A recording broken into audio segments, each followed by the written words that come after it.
Bismillahir Rahmanir Rahim. Alhamdulillahi Rabbil Alameen. In the name of Allah, the Beneficent, the Merciful, all praise is due to Allah, the Lord of all the worlds. Assalamu alaikum.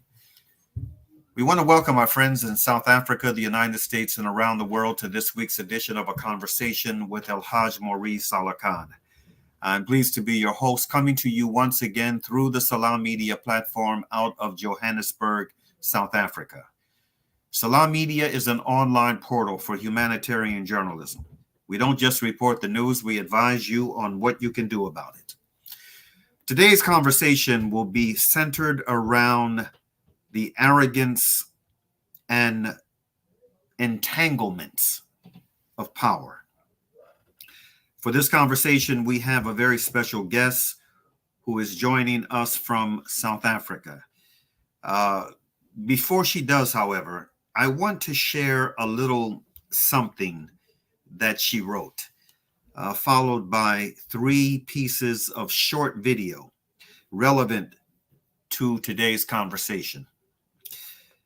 The opening lines of her commentary titled Sex, Power, and Control: The Hidden Crimes Behind the Gaza Genocide reads as follows. Quote, as we reach the 7th of October, marking a year of the genocide in Gaza being broadcast live to the world, one glaring issue remains unchallenged. Western political elites not only enable this atrocity, but are deeply entwined in its perpetuation. While the focus often shifts to campaign donations, the true depth of elite complicity in fueling the violence goes largely unexamined. Beyond the shadows of money, there are darker motivations at play. We have seen soldiers parading in the lingerie of dead or displaced Palestinian women on social media, a rabbi justifying child rape, and Israeli lawmakers considering legalizing the rape of Palestinians. From this, it is easy to believe this horror is contained in the apartheid state, but the truth is far darker. When leaders wield sex as a tool of power and domination, the conflict becomes an evil far beyond financial gain. Increasingly, it's not just money controlling the elites, it's sexual blackmail, turning moral depravity into a weaponized force that fuels the very essence of violence and control. End quote. Now, these are the opening lines of a thought-provoking article written by my guest for today's conversation. Dr. Qureisha Ismail Suleiman.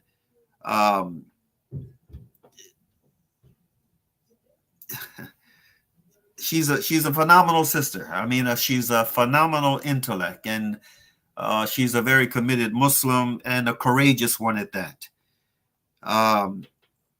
The article that she wrote appears in the Mail and Guardian. This is where it was published earlier this month. With that said, now let's see the 3 pieces of short video that's going to help us set the stage for the conversation that will follow. Let's see the video, Brother Sadiq. It's about time we stop, those of us who support, as most of us do, Israel in this body, for apologizing for our support for Israel. There's no apology to be made. None. It is the best $3 billion investment we make. Were there not an Israel, the United States of America would have to invent an Israel to protect her interest in the region.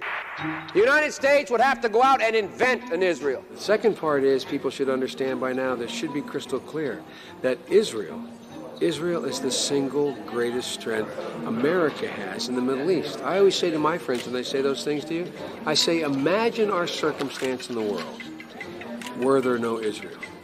How many battleships would there be? How many troops would be stationed? You know, I used to say early on when I was a kid, I'd say, when I was a young senator, I'd say, if I were a Jew, I'd be a Zionist. I am a Zionist. You don't have to be a Jew to be a Zionist. Progress occurs in the Middle East when everyone knows there's simply no space between the United States and Israel. There is no space between the United States and Israel when it comes to Israel's security. There is only one nation in the world that has unequivocally, without hesitation, and consistently confronted the efforts to delegitimize Israel. At every point in our administration, at every juncture, we stood up on behalf of the legitimacy of the State of Israel. The security of Israel and the United States is inextricably tied, and we will never, ever, ever abandon Israel out of our own self-interest. I also emphasize what I've said throughout this conflict. The United States fully supports Israel's right to defend itself against indiscriminate rocket attacks from Hamas and other Gaza-based terrorist groups that have taken the lives of innocent civilians in Israel.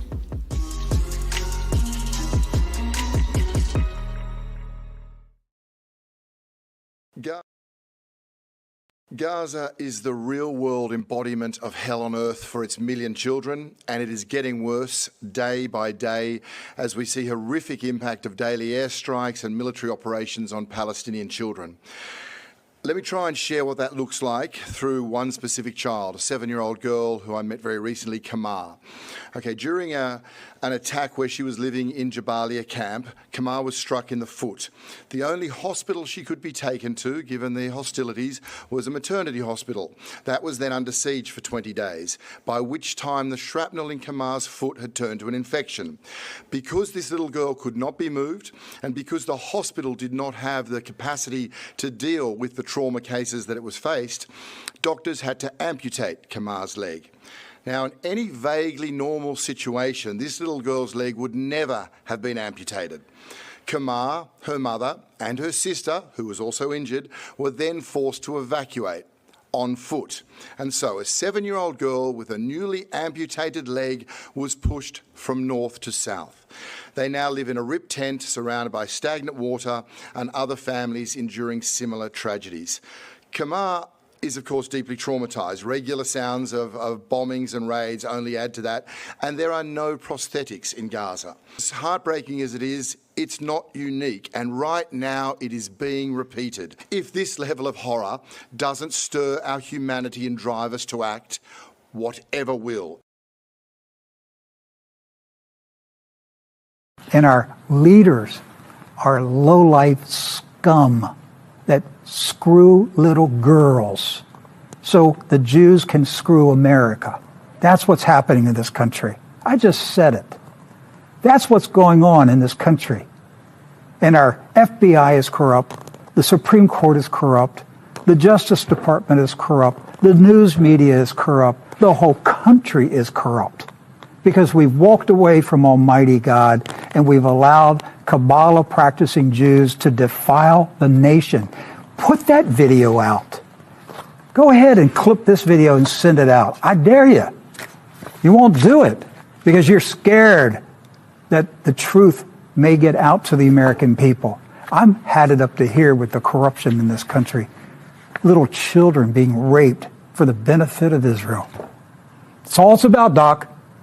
Little American children being raped for the benefit of Israel. American politicians raping little American girls to be videotaped by Israeli Mossad so that Israel can blackmail American politicians.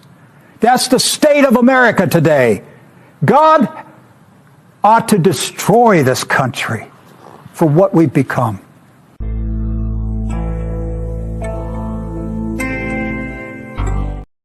Something to think about.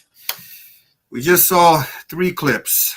One of Joe Biden over the years, from his days as a young senator in the U.S. Congress, all the way up to his rather shameful occupation of the Oval Office, the highest political office in the land, President of the United States of America, a country that likes to project itself around the world as a land of liberty and justice for all.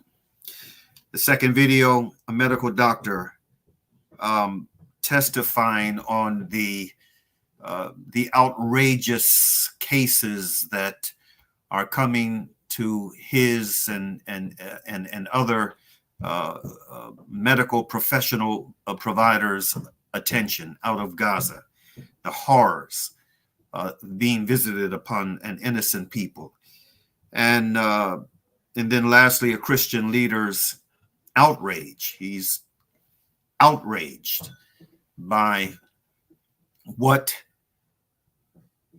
our nation is doing as a result of this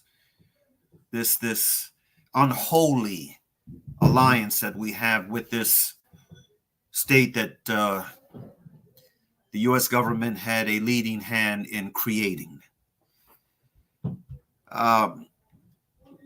On that note, let's go to a commercial break, and then after the commercial break, we will bring on our special guest for this conversation, inshallah.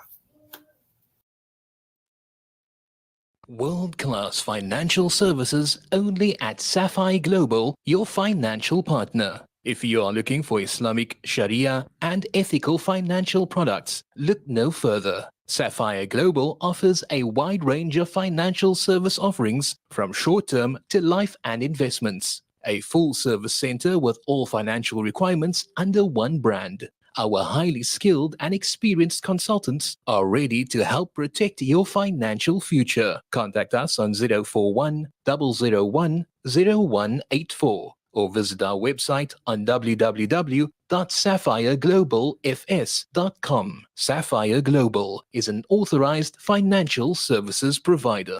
When you give water, you're reaching out to drought-affected areas, bringing them to life. Fresh water to drink, to clean, and to grow. That's the power of water. Donate now to Islamic Relief. Hey Gulam. Yeah? Did I return your lawnmower last month? No, bhai, you didn't. Oh no. Now what'll I do? I wanted to borrow it again, man. With Rendry Jewelers, you won't have to borrow or lend because the prices are so well trimmed on all gold and diamond jewelry. Alternatively, we could remake your old jewelry into a brilliant new design. Visit Rendry Jewelers at 151 Stevens Lamini Road, Musgrave, Durban. Rendry Jewelers, the family name you can trust. Our brothers and sisters in Palestine are enduring unimaginable hardships. Ashraful Aid teams are on the ground, delivering crucial aid to those in need. But we can't do it alone. Palestine is suffering and they need your help. Your support can make a world of difference. Visit www.ashrafulaid.org today and donate to bring hope, relief, and healing to those who are in need. Breaking stereotypes, moving boundaries, joining hands. Salam Media.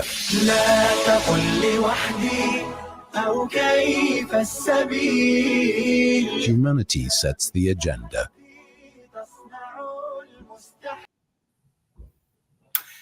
Welcome back. We've got a lot to talk about. Among other things, Dr. Quraisha Ismail Suleiman is a National Institute for the Humanities and Social Sciences postdoc research fellow at the University of Pretoria's Department of Political Sciences. without any further ado, let's welcome our sister to today's broadcast. Assalamu alaikum, my sister. Wa alaikum salam wa rahmatullahi wa barakatuh, Brother Mauri. How are you? I'm pretty good. How are you doing, sis? Good, alhamdulillah. And under these conditions, I think all of us will say alhamdulillah la kulli hal. There's no other way to explain the situation. Yes, indeed. Alhamdulillah. I'm glad that you are able to join us here today for this very important conversation at a very, very challenging time. This is a challenging moment in global history. And I must say it took a tremendous amount of courage and love, concern rooted in love for you to have written the piece that you wrote. I mean, this is truly a thought-provoking piece. Before I go to, well, my first question is this. And if there is a piece, a passage in your article that you would like to share, that you would like to read, we're going to have you do that. But before you do, I'd like to know what motivated you to write this article in the first place. It's a very courageous piece. And it's something that I have been wondering about, believe it or not, for a long time. I've been wondering about this very issue that you've written about. Well, alhamdulillah. You see, Brother Mauri, that's why we're not supposed to procrastinate in the deen. If you find something, you're supposed to get at it straight away. No, I waited a bit of a while, I'll be very honest, but it was playing on my mind as well for a very long time. I was just waiting for the pieces to come together. But the truth be told, let me start right at the beginning. And the beginning is this, that I don't believe in coincidences. And I certainly believe that every engagement, every encounter, every glimpse that the eye catches, or every whisper that the ear hears, in it there is something of a message for us from Allah subhanahu wa ta'ala, because Allah subhanahu wa ta'ala has not made anything in vain or for naught. So that's the whole concept behind tadabbur wa tafakkur. So you're supposed to be alert, and you're supposed to be responsive, and you're supposed to be internalizing your every experience. And that's how you engage with the universe, and you encounter the different messages that come to you. I've been thinking about very many things since Gaza. Wallahi, it's really been, I think, it has taken a lot out of me. And one of the things that it has taken out of me is this constant contemplating, because, you say, Allah subhanahu wa ta'ala says, A'udhu billahi minash shaitanir rajim, إِذَا سَأَلَكَ عِبَادِي أَنِّي فَإِنِّي قَرِيبٌ أُجِيبُ دَعْوَةَ الدَّاعِ إِذَا دَعَانِ. That Allah says that if my servant asks you about me, and certainly I am close, I answer the supplication of the one who supplicates. And the verse that Allah subhanahu wa ta'ala uses, and the words, that Allah subhanahu wa ta'ala uses, he says, Ujibu, that is in the present tense, I answer. It's not I will answer, I may answer, I will delay it. He says, I answer. That's right. And I was thinking that, yes, Allah subhanahu wa ta'ala, if you answer, it is that you say, Ujiban man asdaqu min Allahi qila, who is more truthful than Allah subhanahu wa ta'ala in speech. That means that Allah subhanahu wa ta'ala is answering us, but we are not hearing the answer, or we are not, perceiving the answer, or we are not feeling the answer. And it came to me the one day last year, somewhere in November, when I realized that, when we go to Allah subhanahu wa ta'ala in all earnestness to go and pray, and we supplicate and we beg of Him and we beseech from Him, we so totally pour ourselves out to Him. And then when we finish the dua, then it's almost as if you're closing the door, or you're shutting the trunk, and you walk out and you go to your worldly affairs. And you're not in that exact same state of mind, or in that connection with Allah subhanahu wa ta'ala as you were when you were making the dua. So the dua went out on one frequency, let's call it frequency A. And Allah subhanahu wa ta'ala received the message on frequency A. But the minute we finished, we switched off and we went to frequency Z. But when Allah subhanahu wa ta'ala replied to that dua, He replied on frequency A. So it's not that He did not reply. He did reply, but we were not switched on to that same frequency. And I think that's where we miss many of the things that we're supposed to get or to understand or to find our answers in, because, there's so much wisdom that has been coming out since Gaza from the quotes of our scholars of old, etc. And one of the things, I can't remember who it was, but he said that, one of the most important things is that when you pray, don't ask Allah to, and you're in a difficult state, don't ask Allah to end that difficult state. Ask Allah to give you the tools, to give you the solution as to how to, master the situation or to overcome it, or you yourself to reasonably resolve it. So you're not expecting Allah subhanahu wa ta'ala to come in and end this for you. And that made me think then about how it is that we miss cues that come to us. And so I've started to pay attention to a lot of things, and I do believe that we are meant to think about things that come our way. And that's when all of this happened.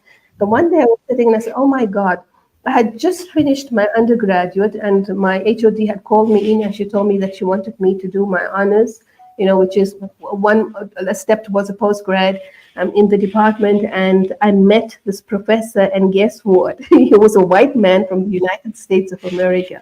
And he comes as a visiting professor in that department. For a few years he had been coming. And when I met him at that stage, and I'm talking about like 2011, he was 2011. He was doing his PhD. And guess what his PhD was? His PhD was about how sex scandals bring down many important people and important players in sports. Wow. And with intrigue to this, and I thought about it all. And then at that point, we discussed Dominique Strauss-Kahn, etc. And that was the last I ever discussed or had a thought about that conversation. And then when all of this came up, and I started to see these images coming out of Gaza, these American soldiers, and then suddenly Epstein kept on flooding my timeline on X. I said, no, Allah subhanahu wa ta'ala is probably sending me a message. Let me dig deeper. And that's how I got involved. And that's how I began to think about this. And well, that's how it occurred to me that this is one possible explanation. And I can see how they're trying very hard to cover it up. Absolutely, no doubt. What has the response been? To your courageous piece of journalism, what has the response been? Okay, so from those who are pro-Palestine, well, they've been overwhelming. They've received it overwhelmingly with a very good response. I must, however, state that one or two of the international newspapers that I had sent it out to before I published it locally, and these are pro-Palestinian papers, they did not want to publish it. And so I take my hat off to Muslim Views, because they published it first on the 3rd of October, and then it was Mail and Guardian and Litnet. So 3 local papers in South Africa published it. I just changed each one a little bit, adding a different dimension in some of the paragraphs. But with regards, I know that I've hit a nerve, because the South African Jewish Board of Deputies, they wrote a response in the Mail and Guardian.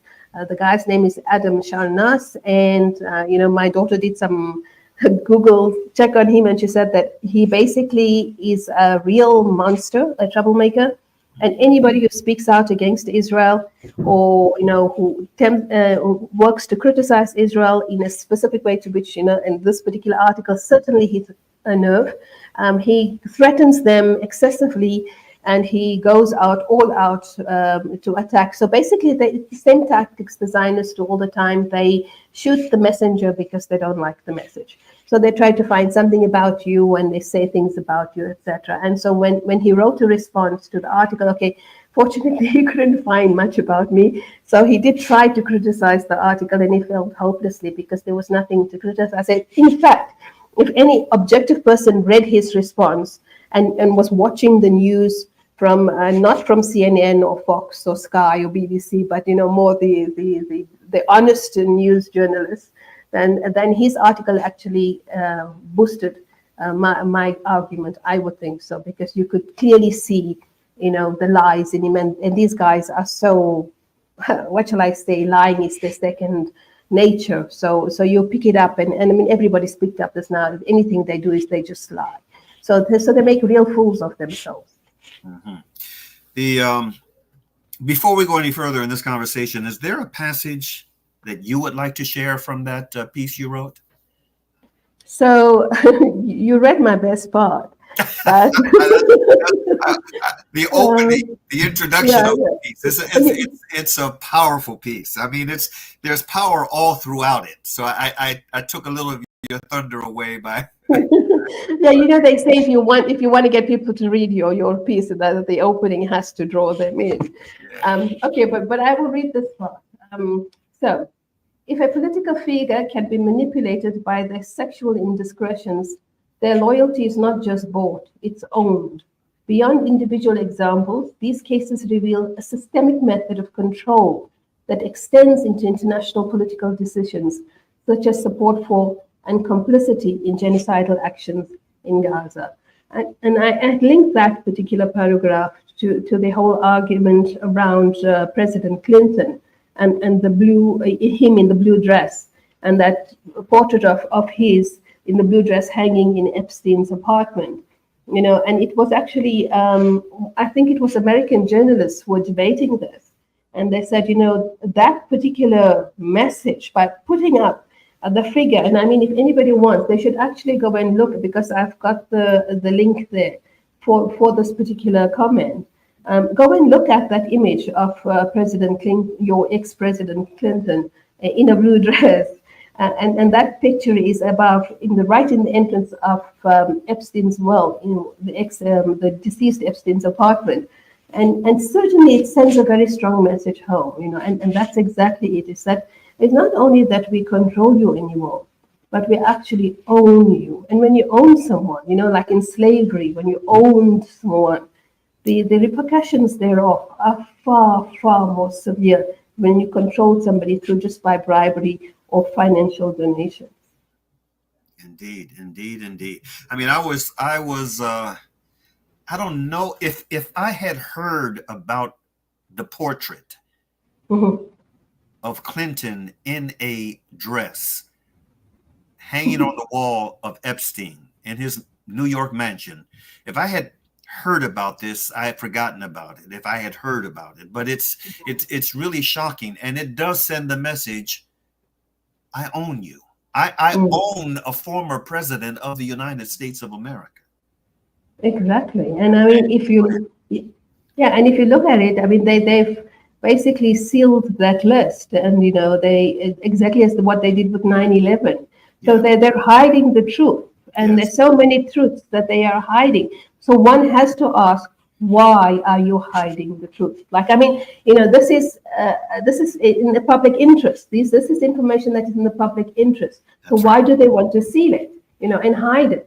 There's a lot here that definitely needs to be unearthed. And I really hope that the American public would genuinely wake up, because sometimes I feel that they are awake, and sometimes I just get horrified when I watch some of the Vox videos that come out where individuals are walking around and asking people questions, and the answers that come out from the general American public is quite scary, actually.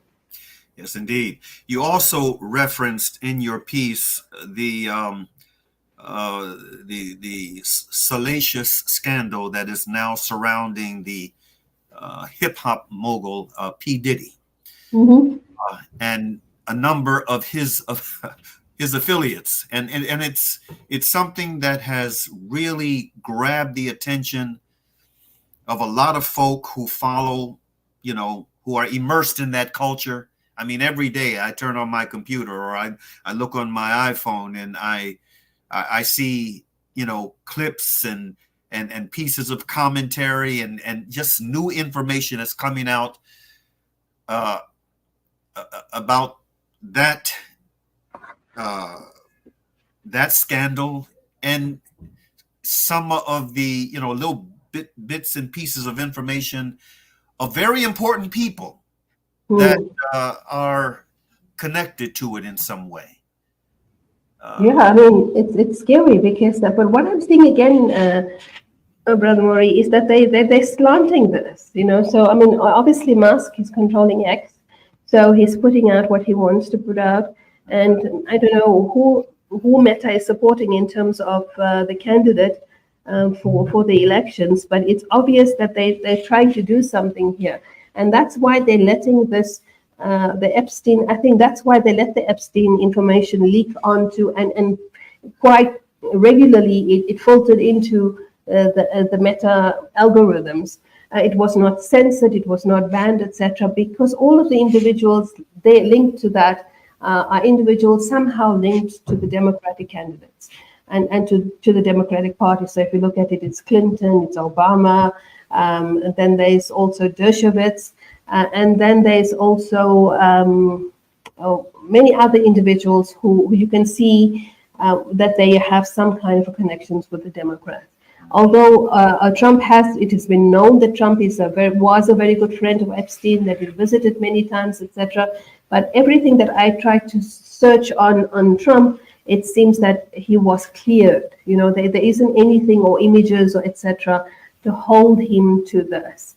Now, on the other hand, with Diddy, there is some kind of also a mixture between Republicans and Democrat candidates. And we find again that Obama, the whole grouping, all of them are very much being brought to the to the front with regards Diddy's, what shall I say, high-profile political figures that he has damaging information on. There is something about, I found once or twice about Trump, but suddenly that disappeared. So that again tells me there's something there. And I think the whole idea is to try and force into the American mentality about this kind of nature that is so pervasive amongst the Democratic candidates. And perhaps, although Trump in his previous candidacy and his previous presidency, it was filled with sex scandals and his misogyny, etc. But people seem to have kind of okayed it or accept. I don't know. I really don't understand the American psyche. They're supposed to be a religious people, a family-loving people. How is it that they so, I don't know. Really, you tell me, Brother Mauri, how do they put candidates like this? From all the millions of people in America, these are the candidates that they could find to stand and represent them. My sister, I am an African American, born and raised in this soil, with roots that run generations deep in the soil of this land, and I have a hard time sometimes understanding America. This nation state of ours is a contradiction in so many ways. And it's painful. I mean, it's sometimes you have to laugh to cry, but I mean to keep from crying. You have to find some bit of humor in it. But I mean, when it comes down to genocide, what we're seeing today before the eyes of the world, what we're seeing right now in Gaza, and how this has now been shifted over to Lebanon. When you witness things like this and you hear about the crimes that are being committed against not just adults but children openly, I mean it breaks your heart. And on that note, there's another piece of video that I want us to take a look at. It factors into this conversation. Brother Saalakhan, let's see that fourth piece of video, brother. The images of starvation in Gaza are unbearable.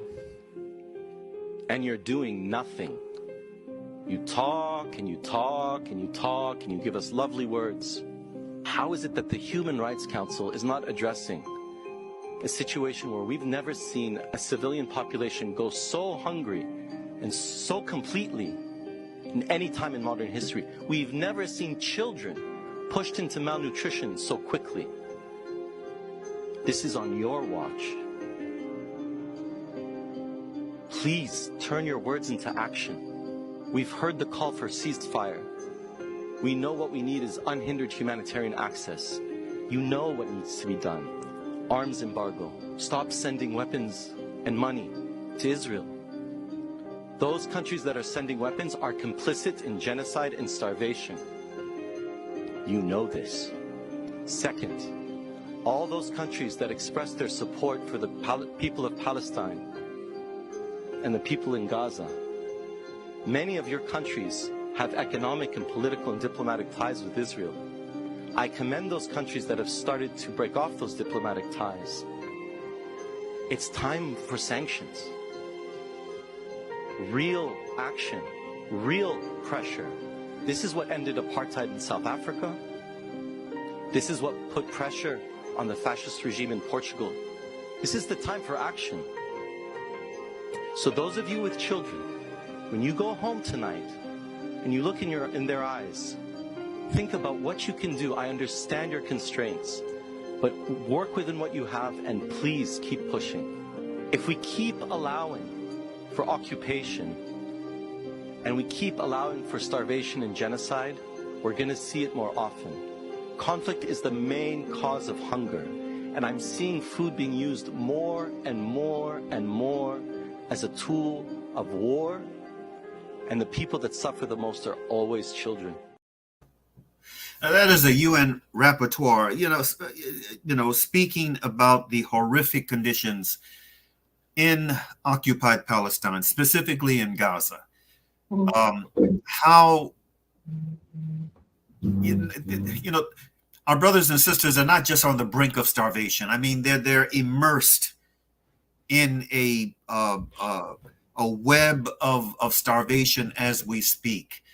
And the fact that this can happen again before the eyes of the world, and major Western powers that are supposed to be the leading democracies that can sit back and watch the quote unquote only democracy in the Middle East, they would have us believe, commit these types of crimes against humanity. It just staggers the imagination how this could continue in the way that it does. You're in South Africa, Croatia, yes. And I know that you feel you have to feel a measure of pride by what the ICC and the ICJ has attempted to do. But these organizations are largely crippled by the control that the representatives of the major powers have over them, in the same way that the United Nations, headquartered in the United States of America, right there in New York City, is crippled by the power, the undemocratic power of the UN Security Council. You can have the overwhelming majority of nation states voting for criminal accountability, and yet that vote goes nowhere because of the way that the UN has been structured and is controlled. Getting back to the ICC and the ICJ, what's happening right now, and what are your thoughts on where things are? I mean, what is the mood of South Africa, generally speaking, with regard to what has already been done there with those institutions? Well, South Africans are very proud of what the South African government has achieved so far. And I mean, what they did for the Palestinian people by taking the case to the ICJ. It was a very bold move. It was a very courageous move. And inshallah, it will bear fruit. I mean, we cannot really condemn the ICJ. They came back with an honest and open and transparent decision. I mean, in everything they've called Israel out. So they haven't, transcended into this abyss in which we find everybody else in, even including the ICC. I mean, the ICJ judges overwhelmingly, except for the Israeli judge, the Ugandan judge, And it was just basically, in most instances, it was just the two of them who voted against. So it's clearly, in terms of international law, I mean, the precedent has been set that Israel is an apartheid state, that its occupation is illegal, and everything that Israel is doing is questionable. I mean, the legitimacy of Israel itself is questionable. If you look at the way in which the Arab League's lawyer, Dr. Ralph Weil, presented the case on behalf of the Arab League of Nations at the ICJ's hearing for an advisory opinion on the legal consequences, arising from the policies and practices of Israel in the occupied Palestinian territory. So, I mean, he clearly states that the very foundation in which the Article 22 of the League of Covenant within the Versailles Treaty was managed, and how, the Balfour Declaration was given precedence over the mandate and over the League Covenant, certainly shows that there is some irregularity there. And he therefore believes that the actual establishment of Israel as a state is illegal, and that the UN did not have the mandate or the right to establish that. And I think this needs to be challenged at some time again before the courts. The courts somehow did not really address that much, but rather looked at only the occupation and said that the occupation was illegal and is still illegal. So in terms of that, but with regards to the ICC, I mean, we're all frustrated. Karim Khan has, he's turned out to be absolutely useless. He hasn't been able to come forth and nor persuade the judges at the ICC to issue the warrant of arrest, yet they did it for 3 weeks for Putin. And I mean, Putin's crimes are nothing compared to what is happening in Gaza, in Lebanon, and in the occupied Palestinian territories. So certainly, yes, you're right. All of this, it comes back to the way in which the international system of states is structured, in which the United Nations is structured. And exactly as the rapporteur said, it's all just talk. They're talking, but there's no substantive actions. And by now, there should have been sanctions. And quite frankly, that's my next question, is why aren't states, the regular states, all other states, in some way putting sanctions on Israel? And if you come back to if we separate the world between the global north and the global south, if you look at the global south, the global north, it's still exceptionally arrogant. Well, many of the states are exceptionally arrogant and insisting that they're going to keep supporting Israel, sending arms to Israel, etc. And one must then ask another question: why? Why are they doing that? Because if you look at after Israel went into Lebanon, I mean, within a few days, the White House put out a statement. And there was quite a few countries on that statement that said that, we immediately call for withdrawal, for a ceasefire, for dialogue, all of that in there. I mean, but they couldn't. They just, for the life of them, they couldn't come to that kind of an agreement with Gaza. And therefore, I do personally believe that there is something far more deep, far more sinister, far more dark here. And if I may, if a quote, I think perhaps President Putin, where he said the West is run by satanic pedophiles, end of quote. And he said, again, quote, open quote, pedophilia is now accepted as the norm. And this is what he's talking about. And he even said that with regards to the West, for centuries, Western elites have been stuffing their bellies with human flesh and pockets of money. Now, the pockets of money is whitewashed. It says, oh, politicians are corrupt, they always accept money, etc. But the bellies of human flesh, it's not just war. It's exactly this. It's the pedophilia. It's the sexual orgies. It's disgusting. It's like beyond us even beginning to imagine it. And I think that's why Israel has such a tight hold on so many of the elites. And it's not only American elite, American political elite, American media moguls. It's right across the board in many of these different countries. And really, I think if those images have to come out, I mean, like, it's going to be, what was that scandal in the US? Not Watergate, what was it, Watergate? Yeah. It's going to be perhaps even bigger than that. So that is where we need to go, because truly, people accept this. It's become normalized. Bribery and corruption with money has become normalized.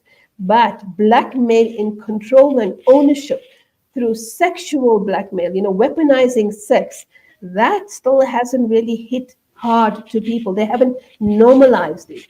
And so if that is to be exposed, inshallah it will, وَقُلْ جَعَ الْحَقُّ وَزَهَقَ الْبَاطِلُ, Allah said, that said the truth has come and falsehood will perish.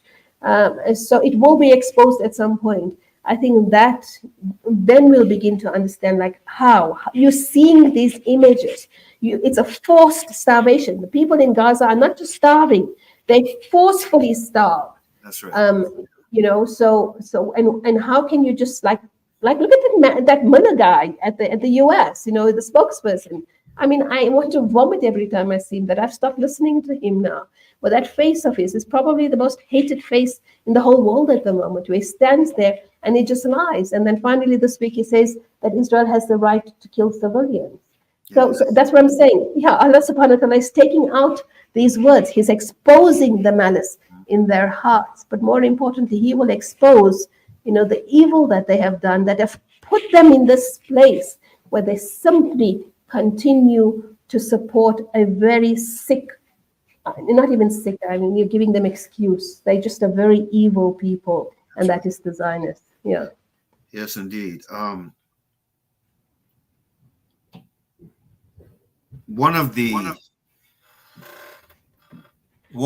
things that came to mind when in reading your piece was, I was reminded of the fact that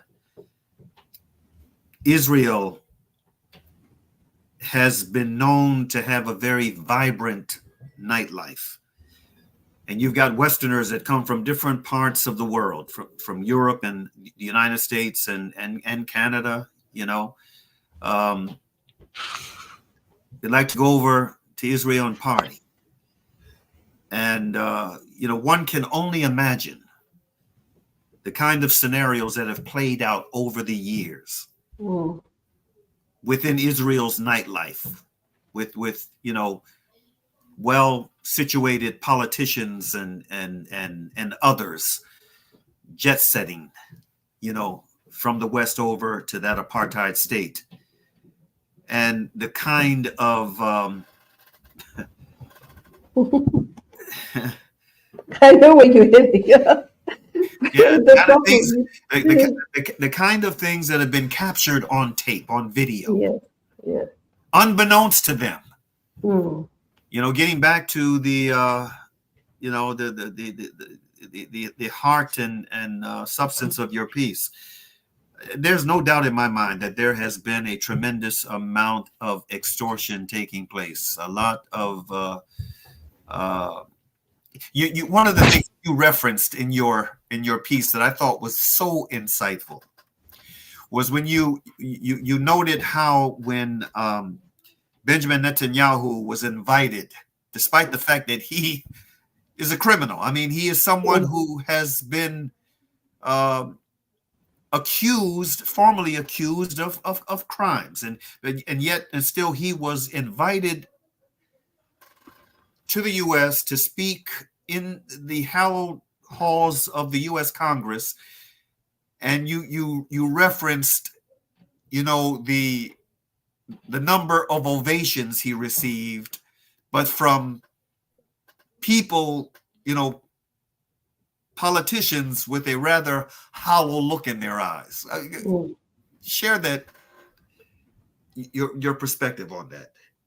Yeah, I mean, look at those videos. Anybody, standing up. Imagine, these are supposed to be some of the, the most educated, most influential, most, intelligent individuals representing the United States of America. They in the parliament. I mean, they're in the Congress. In the Congress, they're the politicians. They make these decisions, etc. And here they are, sitting down, standing up, sitting up. 50 times they clapped for Netanyahu, and look at them, look at their faces. I mean, anybody who reads body language, you can see that there was certainly something, significantly wrong with that image. It's like almost dystopian to watch them sitting down and standing up and clapping like that. And certainly, in my understanding, that only happens out of fear, extreme fear. And that, which the paragraph which I can read, which says, clearly explains this, is keeping up appearances comes at a significant cost.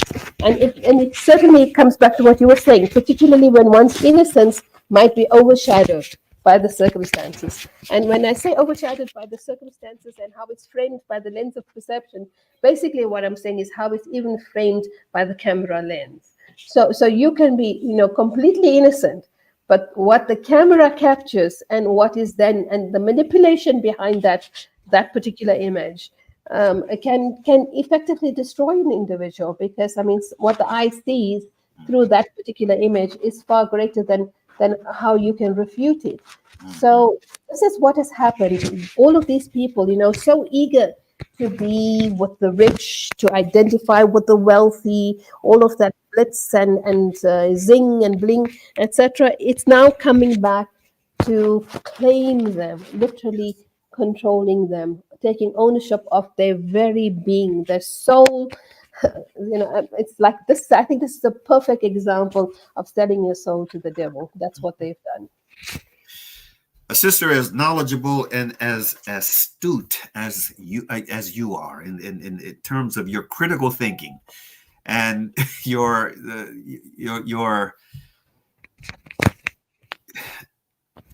ability to see things in other parts of the world and connect them in the manner that you do. I have to ask you, what is your personal opinion, and what is, from what you can see, the general communal opinion of folk in South Africa concerning this rather unprecedented in many ways election season that the United States of America is in? What are your thoughts? Yeah, so basically, there's been a lot of discussion about the elections, the American elections, and a lot of discussion in South Africa, within circles in South Africa. Yeah, within circles in South Africa, and also South Africans. Well, I'm in a very many chat groups with people across the world. Yes. And you cannot exclude the reality that everybody is talking about it. But for a South African, over the years now, I have come to realize what Assata Shakur once said is absolutely true, that nobody in the world, nobody in history has ever gotten their freedom by appealing to the moral sense of those who oppress them, of the people who are oppressing them. So if you look at the Americans and American Arabs, American Lebanese, American Muslims, etc., I don't see how that they can be appealing to the moral sense of either the Republicans or the Democrats.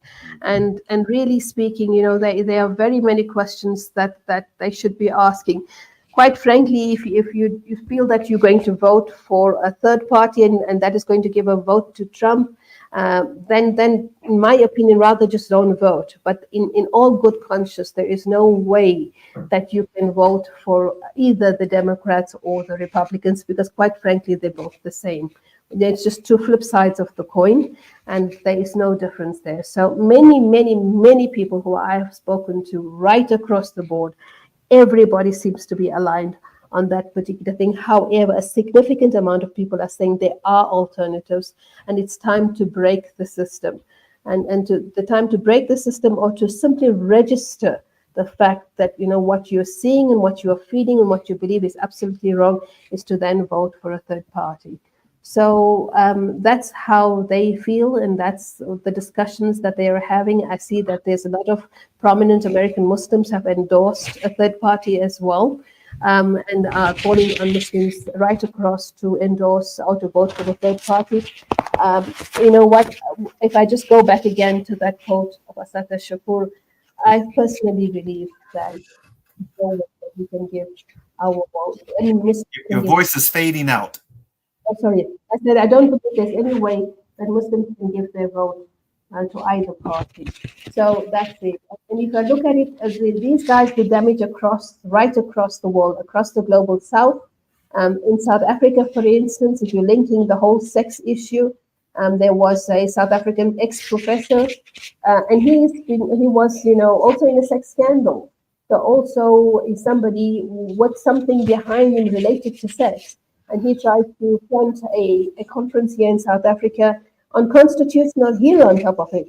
And to claim that it was a dialogue, about Israel and Palestine, etc. So whitewashing the genocide of the Israelis of the Palestinians by the Israelis. And yeah, they do this right across the board. So for us to continuously keep just hankering behind them, it's like, the Arabs seeking validation from the US or Palestinians calling for the West to come and help them. I feel really, Brother Mauri, I feel the time has come where we've got to break this path. You've simply just got to go into uncharted waters and do something different. Because, and like, Einstein said, you keep doing the same thing over and over again, expect a different result. That's just madness. So Americans have always voted Democrats or Republicans, Democrats or Republicans. You're expecting something different, and you seem to be going deeper into this vortex of hell. Just do something different, or a don't vote to somebody who is so evil, and both these parties are significantly evil. Okay. On that note, my sister, we are at the end of the broadcast. I'm so sorry that we have to bring it to a close, because this has been, some thought-provoking dialogue. I really appreciate you. I appreciate the work you do. I appreciate the thought space that you come from, and I'm so proud that you are my Muslim sister in South Africa. May Allah subhanahu wa ta'ala bless the rest of your day. Or actually, it's evening now. It's night in South Africa. So may Allah ta'ala bless you to have a peaceful night's rest and a happy morning's rise. And let's just, keep the ammunition flowing. May Allah ta'ala bless us to see the day very soon when this madness comes to an end, and the persons behind it are held accountable as they should be. And we know that if they're not held fully accountable in this life, we know that they will be held accountable in the next. So on that note, we close as we normally do. Bismillahir Rahmanir Rahim. Wal Asr. Innal insana lafi khusr. Illa alladhina amanu wa amalus salihat. Wa tawassaw bil haqq. Wa tawassaw bis sabr. Which means, in the translation of the meaning, in the name of Allah, the Beneficent, the Merciful, by the token of time through the ages, surely humanity is in loss, except those who believe and do good, and exhort one another to truth, and exhort one another to patiently persevere. Peace be unto you. Assalamu alaikum. Wa alaikum salam wa rahmatullahi wa barakatuh. Jazakallah khair. I think my brother may have stepped away.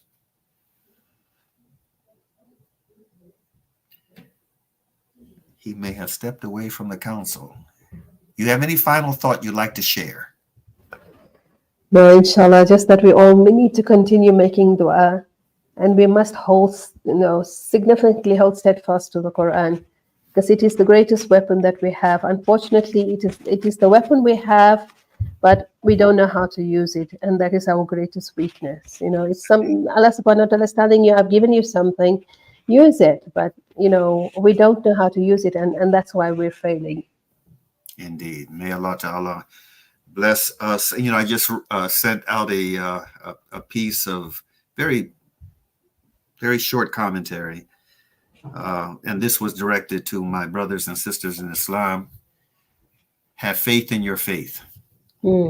This is what we really need to do. We have to muster that faith in our faith, because we are in very challenging times. What we're facing right now is not going to go away anytime soon. And not only is this a very painful challenge for us, it also represents an opportunity. Yeah. It's an opportunity. And but it's an opportunity that can only be seized and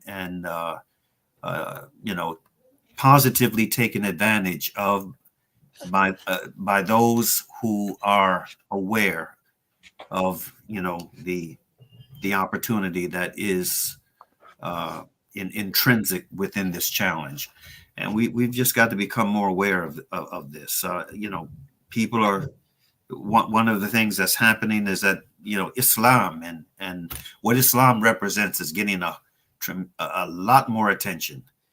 And despite the weakened state that we are in as an ummah, despite the weakened state, people, and this is the mercy, the blessings, and the miraculous power of Allah. People are still coming to Islam, and many of those folks who are coming to Islam are folks who are becoming, very strong and conscious Muslims, and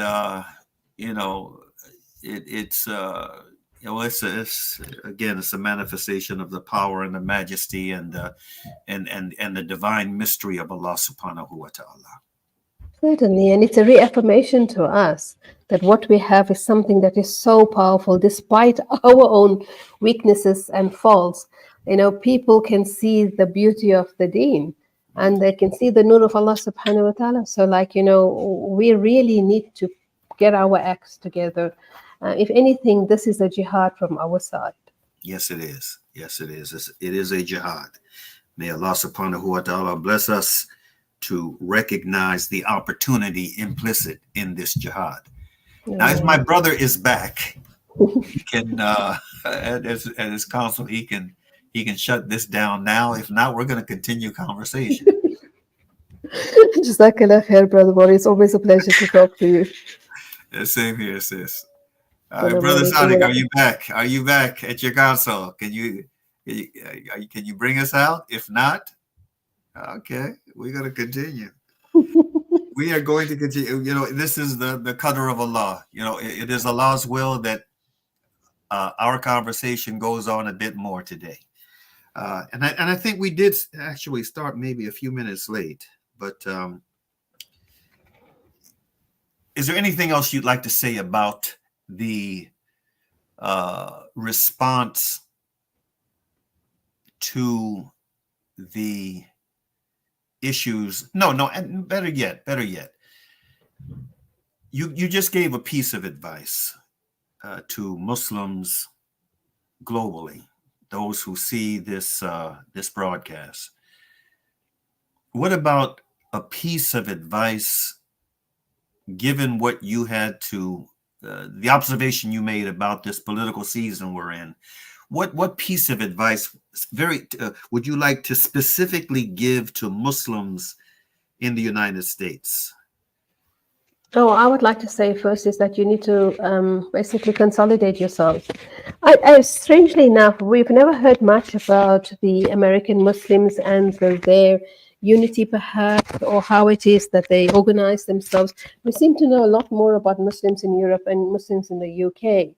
And so I think for me, that's a significant shortcoming in terms of our understanding of how it is that Muslims in the US, function, what kind of organizations they have.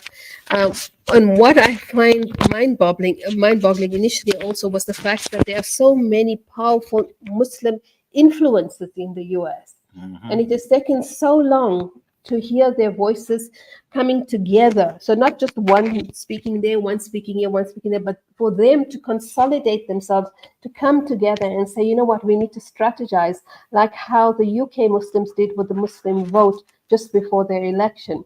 And that is something that I've been wondering about. I see it's happening now slowly, whether 2 to 3 weeks before the elections, but I do believe that there are far more influential people in the US, and people should have been coming together, down, strategizing, and even, mobilizing for candidates, their own candidates, etc., to put forward, rather than to stick within a particular, template. And that's what the UK Muslims did with the UK vote. They broke the template and they went for the independence. And they were successful, but they had a very short time in which they did it. So that's what I would like American Muslims to think about. Come together, put aside your differences. That's what the UK Muslims did. They put aside their differences. They talked, they discussed, they debated, and at the end of the day, they asked what is in our best interest, and that's what should have been happening, I think, in the U.S. Mauri, maybe that's what they are doing, and we don't know. We haven't been privy to that. But I've only now in the last week and a half, or maybe 2 weeks, that I'm seeing collective voices coming out. So maybe you can give us some insight on that. Well, our brother is back at his council, but I believe that the reason why things played out the way they did with today's broadcast is because we were supposed to hear this insightful piece of opinion coming from our sister, Dr. Qureisha Ismail Suleiman, as food for thought for Muslims in the United States before this broadcast ends. So on that note, I want to thank you, sister, again for joining us. Inshallah ta'ala, I'm looking forward to having you back on this broadcast with us again. But until that time comes, may Allah ta'ala bless your work, bless you, your work, your family, and the intellectual and spiritual energy that sisters and brothers like you provide to this what I would like to believe is a renaissance taking place within the ranks of the Muslims globally, inshallah. Inshallah. Fi amanillah. Wassalamu alaikum wa rahmatullah. Wa alaikum salam wa rahmatullahi wa barakatuh. Okay, Brother Sadiq, you can take us away.